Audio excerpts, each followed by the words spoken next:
So the last panel of the day is called From Titans to Trailblazers, Unmasking Web3's Investment Landscape with Corporate VC, Traditional VC, and Web3 VC, all on the same stage.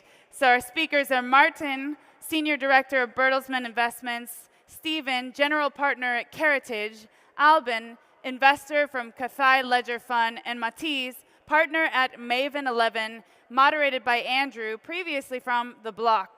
So please, for the last time, a big round of applause for this panel.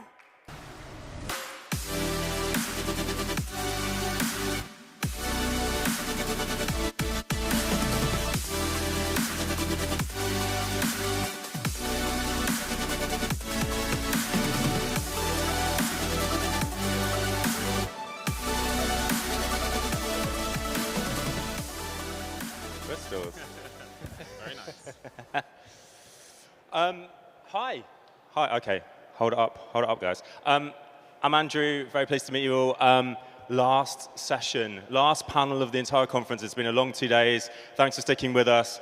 We will see you through to the end, and then you can head off to the bar. I'm going to start in the traditional way by asking everyone to introduce themselves. We've got 4 investors here. They come from 4 different corners of Europe. It's very exciting. They represent 4 different kinds of investors, but ultimately they're decision makers. They have their hands on the purse strings. You want to hear what they have to say. So let's start at the end and come back towards me. Introduce yourself. Tell people a bit about your credentials. And then I want to know a little bit more. I want to know, why did you start investing in crypto? Or Web3, or however you want to, I guess institutionally, not your own little bag. And then give us a couple of your most high-profile investments to date. I'd love to get a sense of that. Sure. Thank you, first of all. My name is Martin. I work at Bertelsmann Investments. So for those of you who don't know, Bertelsmann is basically one of the largest media companies in Europe. And obviously, when you think about media, you're always automatically kind of speaking about content. You're automatically speaking about data. Then also our group is engaged in financial services and supply chain. And the way we perceive Web3 is not as an industry per se. It's more like an infrastructure layer that is at some point going to affect how business is done in the future and how it's already kind of being done. And we at Bertelsmann Investments, our funds have started investing in Web3 quite a while ago. We've seen investment activity picking up, I think, for the obvious reasons, because we realize that there is some value in this space. And what we are now doing is we are opening a Web3 hub that is really focusing on not only investing, but also understanding what the implications for doing business are for our division, for our different business units, and then help educating and advising and supporting our executive leadership to understand what the implications are and why they are relevant, so that at some point we can have some strategic insight and implications. Hi everyone, pleasure to be here. So I'm Alban Vendeuvre. I'm working in the Ledger Cathay Fund. So a few words on Ledger Cathay. I don't think that I have to explain what is Ledger, but maybe a few words on Cathay. So the Ledger Cathay Fund is the marriage between Ledger and the Cathay Innovation, which is a traditional VC investor. We have like a global venture fund, which is a 1 billion fund investing globally in tech. And Ledger and Cathay decided to do this fund together, dedicated to Web3. So it is a 100 million euro fund investing in seed and Series A globally. And thanks to Cathay and Ledger, we have, I would say, the best of the both worlds. So that's why they decided to join forces and created this fund.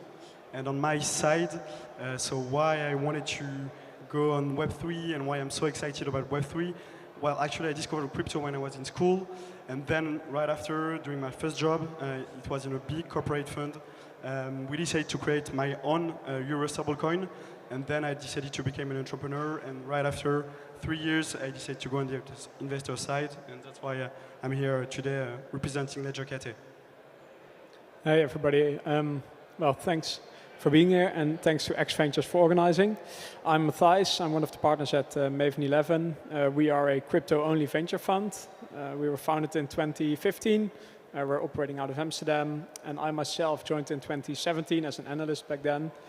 I got into crypto earlier on. I was selling some online digital items, and I used Ether to pay for it. Hence, I bought some, and I sort of rolled into it, fell down the rabbit hole with Augur, the prediction market protocol. Yeah, I've been doing crypto since then. As said, Maven 11 is a venture-only fund. I would say we're quite crypto-native. We do pre-seed up till Series A. And we're mostly known, I think, for our infrastructure investments. So that can be anything related to zero-knowledge proofs, modular blockchain networks like Celestia, or privacy tech like Nimtech or Anoma. Yeah, that's about it. I won't ask what kind of items you were buying online when you got into. Sorry, Stephen. Karen. Hi everyone, I'm Stephen McIntosh. I am a general partner at Caratage. Caratage is a proprietary hedge fund based out of London. We are quite significant investors across crypto, but also into other areas such as quantum computing and cyber. We have over 35 kind of private investments. They range from exchanges like Gemini to gaming companies like Animoca, to ZK technologies like Alio, to payments like TipLink and Fung in Europe, right through to kind of sports betting and a host of other things in between. We're also an LP in 16 venture funds. They range from some really early stage pre-seed seed funds right through to kind of Series A funds such as Multicoin, Parify, Hypersphere, and a number of others. I got into crypto pretty early in 2017. Our first ever investment was actually as a pre-seed investor into Polkadot. So that was kind of the beginning of the space for us. Prior to that, I was in machine learning for 7 years. I ran a NLP company, natural language processing company, so similar to what ChatGPT is, that we sold to a NASDAQ-listed business. Thank you very much. That's a great intro. As you can see, investors from 4 different countries, slightly different backgrounds, but they've all got money to spend. So that's why we want to hear what they have to say. So I'm going to go back to Aubin for the first question. So this is an incredibly cyclical industry. It's a roller coaster. We've had boom times, we've had bust times. Like right now, we're in more of one of the bust times. What can this industry, what can crypto Web3 do to like draw more VC money into the space at this point in time? Well, first of all, I agree we're like in a bad time for crypto, but I mean, where are the examples that for Web3 investments, like we have good times ahead of us?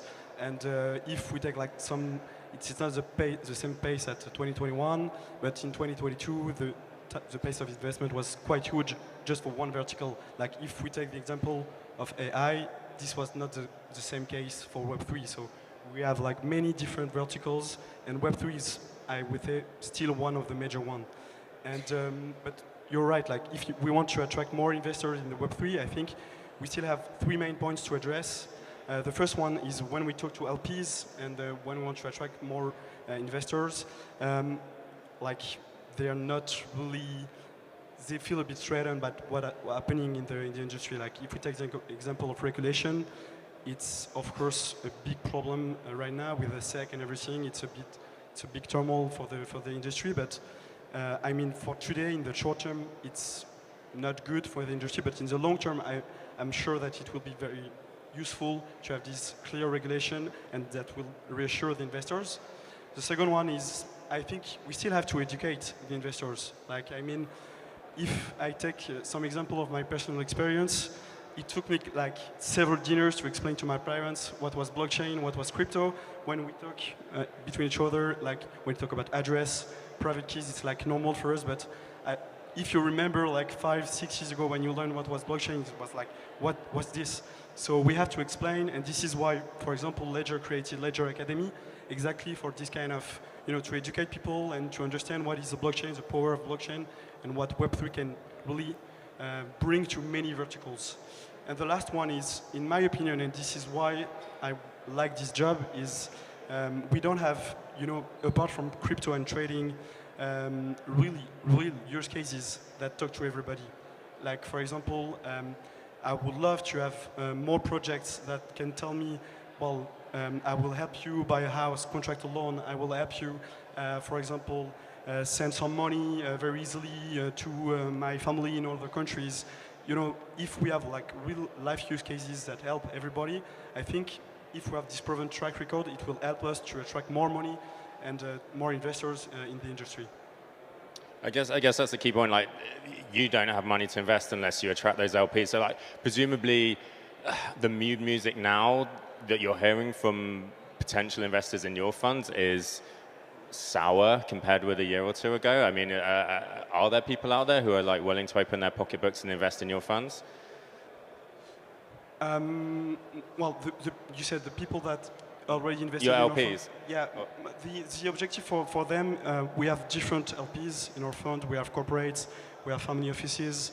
For the corporates, the objective when they decide to invest in a Web3 fund is to learn, basically. They want to learn, they want to, we are showing them some startups, some projects. So this is just a way for them to learn what is Web3 actually and how they can maybe use it in their verticals. I mean, maybe Bertelsmann, it is exactly the case for them. If they are going in Web3, maybe it's to use it in media. So, I mean, for LPs, this is really the objective, besides, of course, to have like profit on the investment. So yeah, let's go to Martin. Like, you're here to represent the corporate VC world. Like, what's the interest there at the moment, and do you see it improving? What can this industry do to attract more money from the corporate people?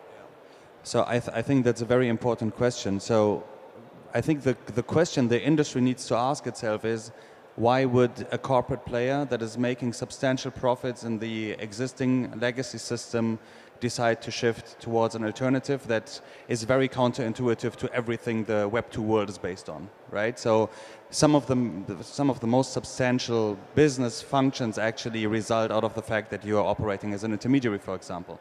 That you are verifying transactions in some shape or form, that you're making sure that a certain component of trust is established. So for a corporate investor, ultimately the question always is there any potential disruption coming from a certain technological layer to what we are doing right now? This is question number one. And how substantial is this disruption actually going to be on our existing profit pools? And then the second question is there any new business, additional value creation or value capturing that can occur from us looking into this technology? And I think still the industry is not necessarily doing enough on the side of this narrative. So when we invest, basically, specifically when we're looking into funds, what we are doing is we're partnering with funds that help us on this journey, because it's a very, very long journey, and it's a journey where you're kind of fighting against windmills in a sense, right? So trying to explain to executives, first of all, getting their time is very, very difficult because they have substantial responsibility over the current business they are running. And then secondly, when you come with very vague hypotheses on how the future of the internet is going to affect their business, you will lose their attention right away. So it is very important to be as concrete as possible. And then ultimately, I would say, for a corporate, and this is the approach that we are taking, you need to have skin in the game, yes, but at the same time, exploration right now is really at the center of a strategy. Maybe it is a strategy in and of itself, you know, because it is a process, and it's not about investing now, losing a lot of money, and then kind of forgetting about the space and then being surprised once the space is ready to actually transform what is going on.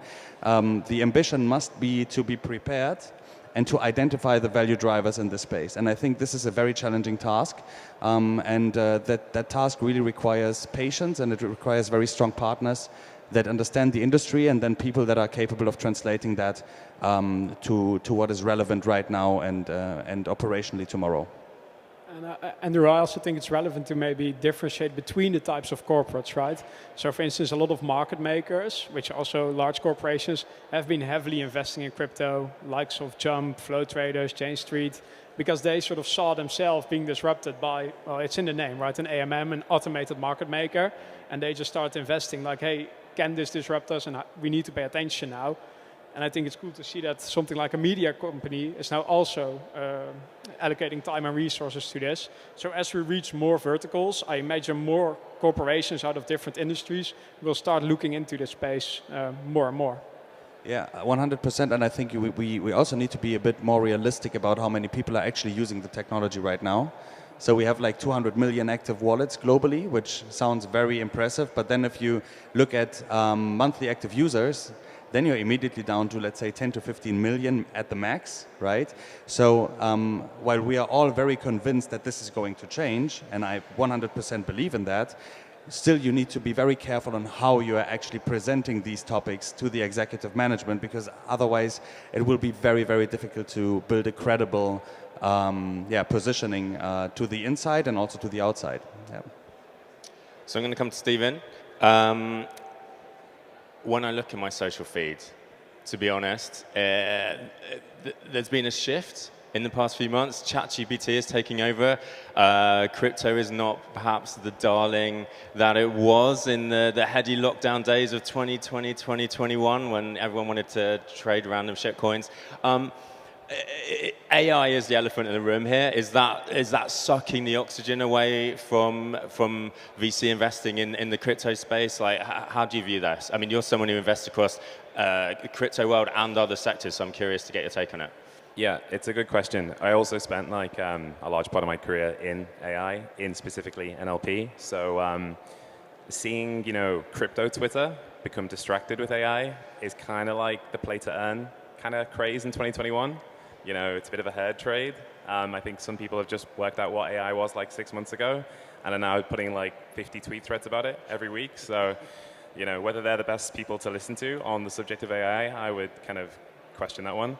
I think to answer your question, yes, there has been obviously attention stolen away from crypto's value potential, right? Because AI's moment has kind of finally happened. It is an astonishing kind of breakthrough, what's going on with ChatGPT.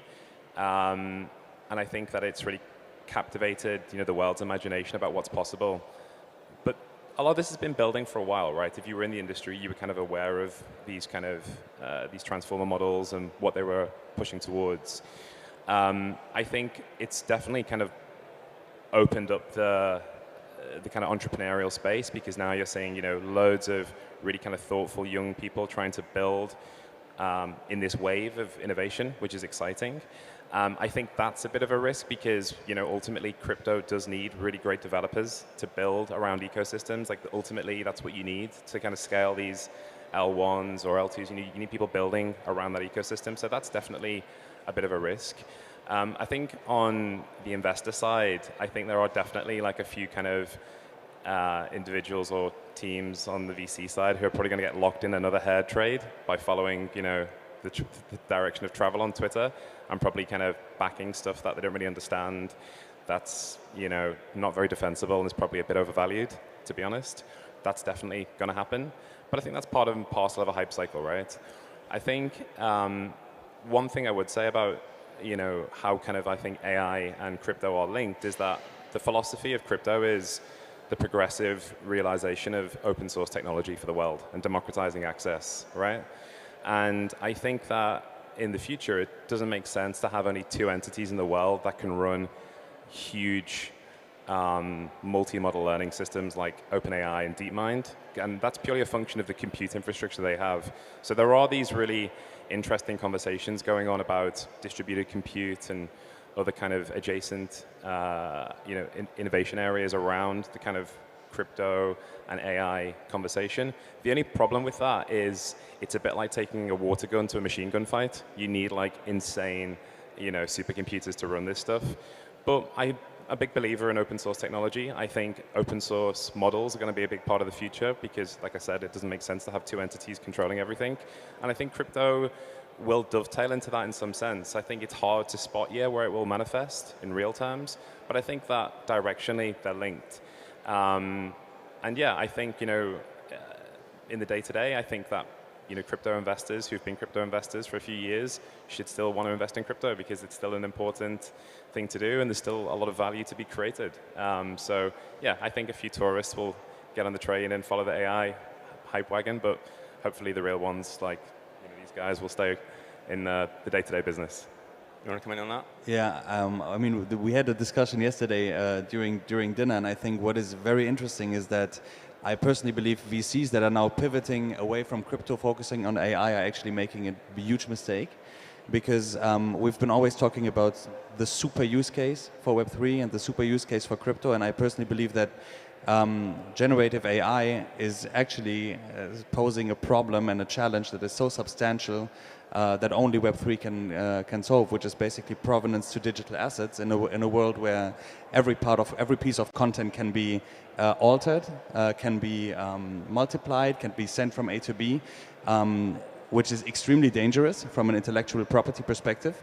And what you need for that is actually an infrastructure layer in which data and content are assets that are actually trackable and traceable and that have a history, right? And this is for me the biggest value proposition and the biggest problem that we've seen so far, probably that this industry can solve. And when all content is digital, you own Penguin. Random House Publishing, right? When all content is digital in the future, you will want to have a way to enforce the provenance of that content. Yeah. Exactly that. And the same is true for user-generated content. I remember Lex yesterday was talking about avatars and you basically wanting to make sure that a copy of yourself is actually a copy of yourself and not abused by any third party in the internet for other purposes. This is something that the blockchain infrastructure that Web3 can lay out to solve, and I think VCs also should actually focus on solving that problems instead of, as you said, trying to become experts in a domain that never has been their field of expertise. I think one other thing as well, just to add, which is slightly kind of left of center, but I think Apple have done a really great job of being leaders of privacy-first technology, and what they've done recently with kind of the new iOS updates, where you can have the keys to your own iCloud, kind of like not your keys, not your data, and then also what they've done with gaming publishers and kind of allowing the user to get sovereignty over their personal data and not have that shared has completely changed the fee model of mobile gaming. You're talking of like a $40 billion dollars a year industry getting wiped in half basically since those changes have come about. And what is that? Why am I bringing that up? Why is it relevant? Well, the internet as we know it was built in a certain way over the past 20 years, and I think it wasn't built with the user sovereignty in mind, and we're seeing increasingly really meaningful strides towards each individual on the internet having sovereignty of their data and their privacy, and Apple's been a big leader of that. Now, I do think that these kind of big seismic shifts all do converge at some point, kind of digital property rights on the internet, open source software, privacy-first technology. They are coming together. 100%. It is, from an investor's point of view, is it actually somewhat of a relief that maybe the heat's not there in the crypto market like it was a couple of years ago? Does it actually put more weight in your hands in those kind of negotiations between entrepreneur and investor? You're not having to pay the insane valuations of a couple of years ago. Is it less sweat on your brow? Yeah, of course. I mean, in 2021, you had funding rounds close within a week or a day even, and you had the opportunity to do one call and you just had to say okay, I'm in or out. Now that's way more fun because you get to engage with these entrepreneurs and talk to them a few times, challenge them on their business models. It's not like it's entirely shifted hey, the VCs have all the power over founders. Strong founders will get funding, but it is more an equal field. And I think that's actually good for everybody around the table. I'm going to stay with Matthias. We've addressed one elephant in the room, the AI elephant. I want to address the regulation elephant as well, if that's not a bizarre metaphor. So why would anyone want to invest right now in an industry that some of the biggest companies are being actively sued and pursued by the SEC and other regulators around the world, particularly in the US? Yeah, I mean, why they want to invest, I still think there are very interesting opportunities and returns to be made. And on regulatory landscape specifically, I think everybody in the industry just wants clarity at this point, right? I can't comment on how the SEC is going to evolve, etc. I don't know enough about that, to be frank. But I've yet to meet a founder who's like, hey, I don't want to be compliant. It's more like, I want to be compliant. How can I do that? And now in the European Union, we have MiCA. I don't agree with every point in there, but it is something. And it's clarity for everybody in the industry. And I think that's a big step forward. And to be frank, I think that's what also the US founders are all just hoping for. Hey, tell me what to do, and I'll do it, right? I'm curious, does it change your geographical outlook? Are US-based companies less attractive now versus 6, 12 months ago? Can't release a token in the US. Yeah. No, yeah, of course that impacts it. Yeah, we do, but we have taken that into account. Like a DeFi project out of the US is just, you can't underwrite that right now, or it's hard. And you have some projects coming to Canada, but it's like fresh news, but maybe it's going to be more developed. All right, talking about that then, Canada. Generally, let's go broad then, Alban. Well, like, where are you seeing the investment opportunities out there? Like, what's exciting you at the moment, geographically, sector-wise, use cases? We're talking just before about AI and how Web3 could solve the problem of AI. I think one of the technology which is very interesting, and we just talked about it just before, is like zero knowledge and how you can prove everything that you can do without revealing privacy. So we can imagine that we will have like proof of authenticity for AI, but we can have other use cases relying on their knowledge. So for example, proof of identity, proof of payment, proof of subscription, proof of authority. So everything related to zero knowledge can solve a lot of problems and can enhance many verticals to have this kind of proof linked to the blockchain. This is one. The second is in the creator economy. I think there is a lot of noise around it, like how you can enhance, how you can better incentivize your users as a creator, how you can have better linked with your creators, token gating, everything related, how you can monetize your users, what you can do with your brand, and of course how you can raise more capital, maybe thanks to DeFi, if you are a creator.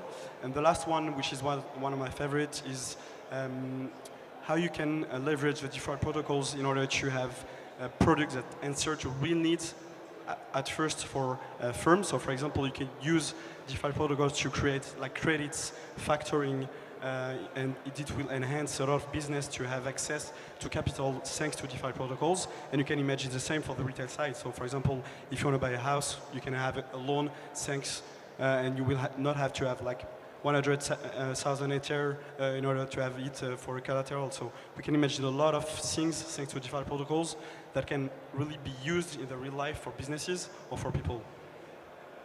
Talking about being used for people, I was having a slightly drunken conversation over dinner last night with a woman who was ranting a little bit about how insular crypto is an industry. I mean, we are quite inward looking, I have to say. So I want to open up to the group now. Like, what kind of exciting entrepreneurs, startups are you coming across at the moment that have the ability to open that out, to talk to people outside of crypto, who are going to develop things that your parents might want to use, that your cousin who has no interest in buying a random token wants to use? Like, anyone out there who's come across anything in that vein that's got a wider remit? Yeah, I think one big development there, and we are also a fund that's very much in looking, right? We talk about MEV, zero knowledge proofs, etc. And I don't think a lot of end users actually care about that shit. But one big development is like account abstraction, right? That abstracts away like the approval of smart contracts, the paying of fees, the endless sort of things you need to do before you interact with the chain. The friction. Yeah, it's friction. That's exactly what it is. Yeah, and I think there are a lot of companies doing that. I think since like January, you've seen over 8 pitch to us or something. But any of these who just make the user onboarding and user experience way more smoother, I think are very big in this area. Well, there's a really cool company in the US called Tiplink. And when I met the founder at an event, he was working at a large kind of institutional market making company. Very kind of smart young guy. He said basically, how have all of the Web2 kind of consumer apps and fintech apps, how did they scale initially when they were first launched? I was thinking about the question for a while. I was like, well, what do you mean? He's like, well, what was the device they used, the mechanism they used to onboard people? And it was links. It was social sharing. Do you remember when you had Monzo or Uber and you'd refer a friend, get a credit? So these guys have basically built a product called Tiplink, which allows anyone with a link to basically receive crypto without having a DeFi wallet already.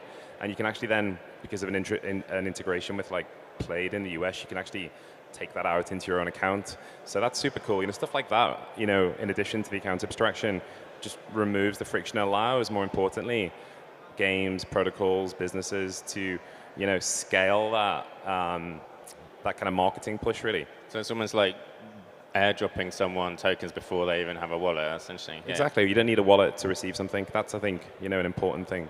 down the other end, any thoughts on this topic?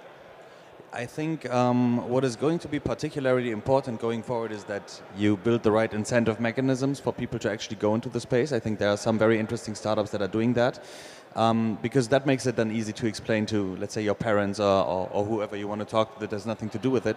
I think one company was speaking here today, it was Ethermail, which basically provides an entirely new approach to email, and not only to email, but also to the fact that for basically receiving any type of advertisement, in a sense, you will be rewarded as the user of the platform. So it's kind of turning around the entire model on the basis of which advertisement was built, where basically you as the consumer, you are the product, right? And Web3 gives you the opportunity to switch that around, making you or giving you as a consumer a more powerful position. And this is something that I think is particularly interesting, because when people are rewarded for participating in these kinds of ecosystems, then they will be open to actually try them out. They will also be open to take, let's say, the small pain of downloading a wallet or whatever is necessary. But I agree, the easier it is to onboard people, the easier it will be to reach a critical mass at some point. And I think we're seeing a lot of progress on that in different fields. I think just one thing to add is that we're all from different places, and we all have kind of, let's say, traditional bank accounts that are domiciled where we live, right? If I wanted to transfer money to any of you now using traditional banking rails, it'd take quite a while. And like, say we go for a beer afterwards and we want to share it or whatever, you could just do that straight away through crypto rails, through USDC or whatever. And I think, going back to where we started with Bitcoin, like payments is still like a mega use case, and I think it's going to, if you look around emerging markets like in Africa and Southeast Asia, people are using crypto for that main reason. I think that is still the killer use case. So the more and more, PayPal have recently allowed users to, they've got 400 million, I think, registered users on their network. You can now send Ethereum and other kind of crypto payment instruments across to other people, outside of the PayPal network. But that's really cool because it onboards just another, latent user base. So those 400 million accounts could then start, purchasing some crypto to go and take part in a game or buy an NFT or whatever, right? That's and cool. Also, if you think about just the numbers and the magnitude of this market, I think, don't quote me on this, but I think like 11% of the GDP of the Philippines is remittance. So just think about that. I mean, basically, this is an entire industry. I mean, of course, there's regulation preventing that going forward, but this is an entirely multi-trillion-dollar industry that is potentially being disrupted right now. And technologically, it's feasible already. So if anyone is doubting the actual value that can be captured from this technology, there are some real-life examples that are actually being used all the time. Yeah. Yeah, we pay a lot of our seed rounds in USDC, so it works very smoothly. Yeah. Did I see you lift your mic, Aubin, or not? No. No, I was thinking, but if I pay you a beer, I would prefer to pay you in stablecoin instead of Ether. We have to foster this kind of innovation, because if you want to do remittance, for example, we'll have to foster like stablecoins in every fiat countries where they want to have this. So, for example, in African countries, you will have to create stablecoins for each fiat of each country in order to foster this kind of remittances and payment rails between countries. Okay, let's talk about the European scene. We're here in Paris. So 4 different European countries represented here. How is the future of Europe when it comes to crypto investing, Stephen? Like, what's your take on it? I think it's a golden opportunity for everyone in Europe, actually. There's obviously some kind of regulatory clarity. Andreessen Horowitz just done this really curated press release with Rishi Sunak, the Prime Minister of the UK, which obviously was extremely strategic and didn't just happen overnight. And so, yeah, I think the outlook's really good. I think that there've always been kind of great engineers in Europe that maybe have not had the same access to capital that you would have in like the West Coast of America. And hopefully, some of those teams and individuals might get a better chance to get funded now that I think there's a real kind of a real focus on investors to come to Europe to kind of invest in companies, and for teams, more importantly, to launch businesses here. And I think, I think the Mika thing that you mentioned before is massive. I think Europe could be an institutional trading center for crypto potentially. It's going to be competing against like Hong Kong, Singapore, Dubai, but that's there for the taking. And we're in Paris. I remember in 2013 to 2014 to 2017, London did a great job at like promoting itself as a tech city, and then kind of just stopped. It was like called Silicon Roundabout in Old Street. Maybe something happened in 2016 to distract people. Exactly. I don't know, like Brexit, bombed everything for us, right? But I mean, they did a great job at promoting tech London as a concept, and then Paris kind of took that baton and ran with it. Really, I think Paris is, the French have done an incredible job at promoting French tech and French engineering as a real kind of force multiplier in the global economy. And there's Viva Tech on, there's this great conference here, and there's many other things happening in Paris, Station F, which are really cool. So, I think the opportunity for Europe as a whole is massive. I still consider myself, European despite Brexit, thank God. So London's got a great opportunity. Europe's got a great opportunity. From the continent, what's the take? What are the bright spots in Europe? Is it all just about the crackdown in the US, like pushing people out, or are there like more pull factors that people can jump on over this side of the Atlantic? No, I think more the missing piece that we maybe have in Europe is a lot of capital for like later stage companies, right? In the US, I think you can name 10 crypto funds that have raised well over $1 billion. In Europe, that's just way harder and not really happening. I'm also talking a little bit my own book here, of course, but one of them is an AI fund now. Yeah, 9 crypto funds, 1 AI fund. So I think that's definitely missing. What is nice to see in Europe is that you have a lot of these crypto hubs, right? Lisbon, Paris, Berlin, London still is.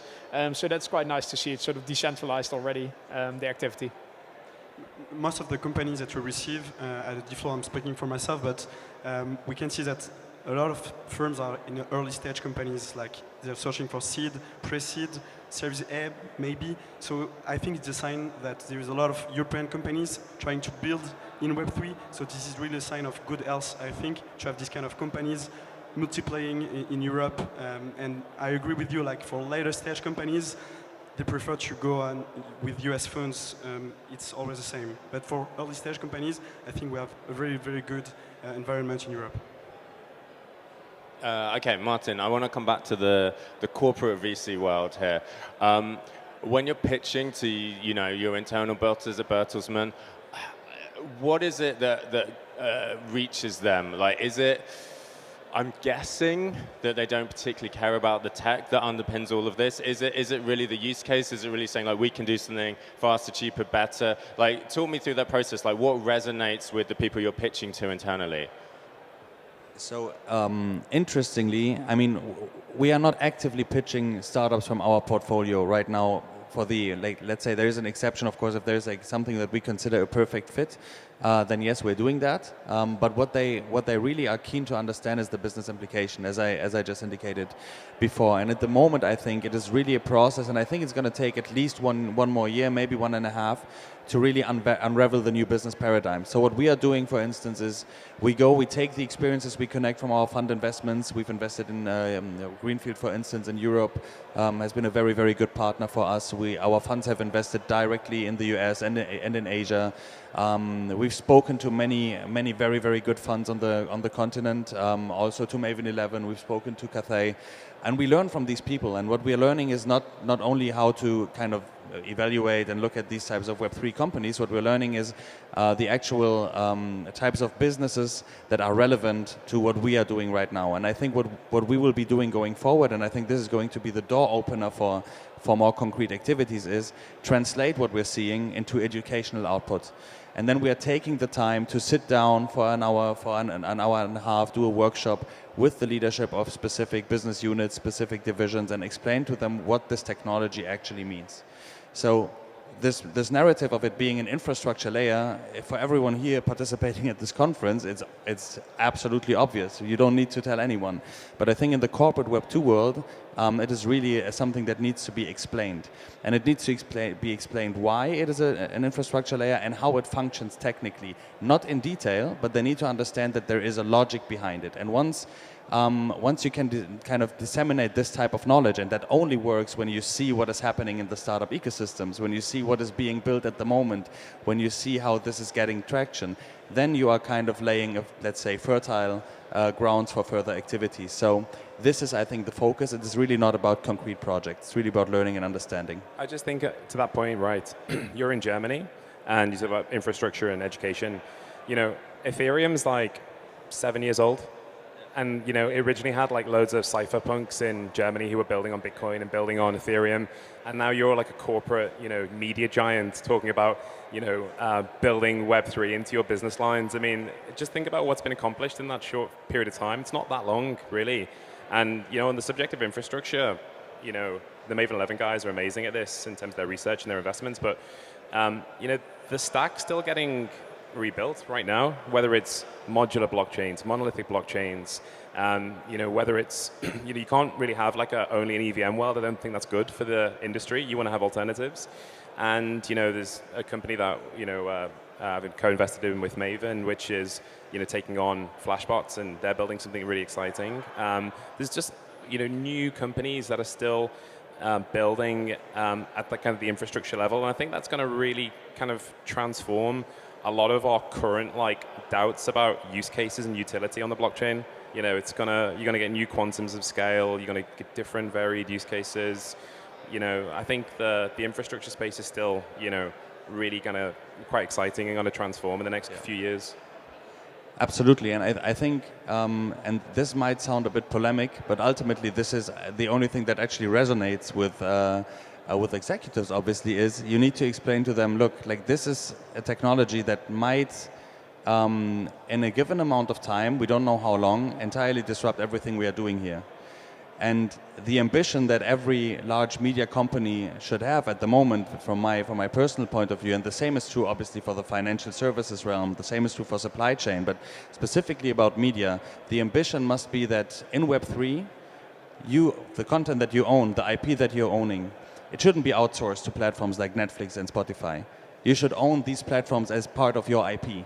And I think only if you can explain to executives on a very, very high level why that technology is actually providing this new window of opportunity for such types of companies to come out of this new infrastructure layer, only then there will be substantial awareness. And I think our leadership at Bertelsmann Investments particularly has done a great job to quite early understand it. And I would even go so far to say, because it's not the only initiative we have a tech and data team at Bertelsmann that has been looking into this in detail. They have established many different formats, educating everybody in the group. Everybody has been working together on this. I think we are quite early. But you cannot be early enough on this topic, and also it's not only about being early, it is about actually sticking to it, because it's going to take at least 2 to 3 years before we're seeing some substantial operational relevance for this, but I'm sure it will happen. Yeah, one thing that I find interesting is that you say you have to own your platform, right? Now you have on Reddit all these blackouts going on of all the subreddits, because there's like a centralized entity who owns Reddit and they're shutting down the API. In a way, that reminds me a little bit of why Buterin founded Ethereum in the first place. His warlock got nerfed on World of Warcraft, I think, and he was like, oh no, I don't want this to happen, I'm going to start Ethereum. So one thing I'm keeping an eye on is like people who now visit Reddit a lot and are like, hey, shit, there's a centralized company who controls my sort of daily consumption of internet content. Let's try and decentralize that in some way. I don't know exactly how, that's up to the amazing founders, right? But that's something I definitely want to see more of. Yeah, that would be a good pitch story, the new Vitaliks coming through, the 19-year-olds who've been like kicked out of their favorite subreddit, and now they're going to take revenge on the world by starting a whole company. And yeah, okay, I want to see that. I would love to meet those. If you're out there, yeah. All right, we haven't got long left. Maybe last question, stick with Matthijs. I mean, in the spirit again of talking to the world outside of crypto, you're here to represent the more crypto native venture capital investor. What do you want to see from those people who aren't yet crypto converts? What can they bring to the party at this point? It's slightly a tricky question, but I'm curious to get your thoughts on that. Yeah, I think I sort of just explained it, right? The subreddit stuff. Another sort of use case that you can easily pitch to people who are not into crypto is a company we backed. It's called Nimtech. What they do is like basically a VPN And I think a lot of people use a VPN on a daily basis, and then there's a crypto element to it where you get incentivized to be part of the network. I think these sort of simple replacements of Web2 use cases are what you need to pitch first. I doubt, again, that my family will want to hear me talk with Steven about MEV a little bit more and how it impacts block building, etc. So it's all about having a broader perspective, I guess, getting away from the jargon and nerdy the trading. Keeping it a little bit easy. You said you needed a few dinners with your parents to explain what we do. Ideally, we would get that down to like 5 minutes. I think that's already a big help. Talking about getting down to 5 minutes, I think we're nearly at the end. Any final thoughts? Any final pitches you want to go? You know, anyone you want to particularly meet? Anyone you want to have a beer with afterwards? I don't know. Like, who should be coming up to you and buttonholing you after this event? Anyone who is interested in talking to us, I would say. I mean, I think at this point everybody can learn from everyone, and happy to exchange. We are here. We are very interested in learning what is going on. And of course, we are very, very interested in also making the connections relevant for the crypto companies to actually talk to where the adoption is at the moment. So, yeah. People with strong opinions on why things don't work. That's about it. That's a good way to end it. Thank you very much. This has been a great panel. I've enjoyed it. I hope you have too. It's been a good conference. Go grab a glass of wine or something, and we'll see you around. Thank you. Thank you.